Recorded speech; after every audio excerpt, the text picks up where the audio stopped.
Abangan, Major General Joseph Norwin Pasamonte, ginawaran ng Arrival Honors ng Kaugnay Division.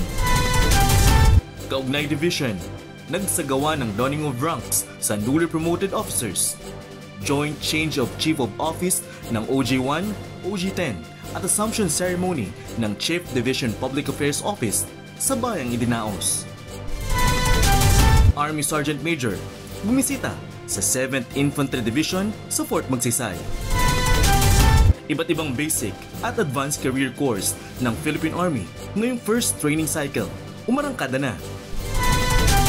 300,000 pisong halaga ng livelihood assistance iginawad sa Paglana Tuga Farmers Association sa Zambales. War-fighting skills ng kaibigan troopers mas pinaigting pa sa pamamagitan ng iba't ibang pagsasanay. Sa Davao City, pinahigpit pa ang seguridad sa pinapairal na COMELEC checkpoint para sa nalalapit na halalan.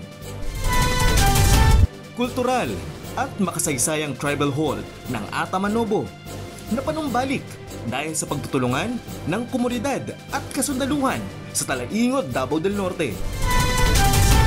Tatag Troopers, aktibong nakiisa sa ikinasang tree planting sa Paquibato District, Davao City.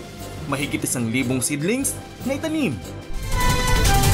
Cougar Battalion, nagdaos ng Change of Command Ceremony ng Charlie Company sa Bataan.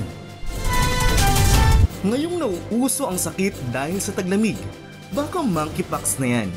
Alamin kung paano ito nakukuha at paano nga ba maiiwasan. At tuklasin ang kahalagahan ng tinaguriang unang araw ng Republika ng Pilipinas sa ating Tuklas Kaalaman.